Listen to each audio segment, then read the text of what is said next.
ഡൽഹിയിലെ നീറ്റ് പരീക്ഷയുമായി ബന്ധപ്പെട്ട് സമരം ചെയ്യുന്ന വിദ്യാർത്ഥികളെ അടിച്ചൊതുക്കിയതിനു ശേഷം വീട്ടിലേക്ക് തിരികെ പോകുന്ന പോലീസുകാരുടെ മുഖത്ത് നോക്കിയിട്ട് അവിടെ കൂടിയിരിക്കുന്ന വിദ്യാർത്ഥികൾ പറയുന്ന ഒരു വാക്കുണ്ട്. യെസ്, നിങ്ങൾ ഇന്ന് വീട്ടിലേക്ക് തിരികെ പോയിട്ട് നിങ്ങൾ നിങ്ങളുടെ മക്കളോട് പറയണം, അച്ഛനും അമ്മയും ഒക്കെ രാജ്യത്തിന്റെ വിദ്യാഭ്യാസ സ്വാതന്ത്ര്യത്തിന് വേണ്ടിയിട്ട് സമരം ചെയ്ത വിദ്യാർത്ഥികളെ തല്ലിച്ചതച്ചാണ് ഈ തിരികെ വരുന്നത് എന്നുള്ള കാര്യം നിങ്ങൾ നിങ്ങളുടെ മക്കളോട് പറയണം എന്നവർ പറയുന്നുണ്ട്.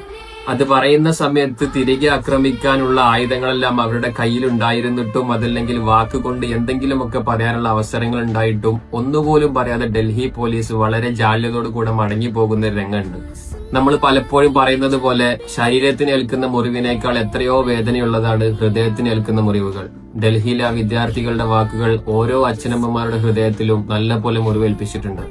എന്തായാലും രാജ്യത്തിന്റെ വിദ്യാർത്ഥികൾ ഇന്ത്യയിലൂടെ വിജയിച്ചു വരട്ടെ എന്ന പ്രാർത്ഥന മാത്രം ബാക്കി വെക്കട്ടെ.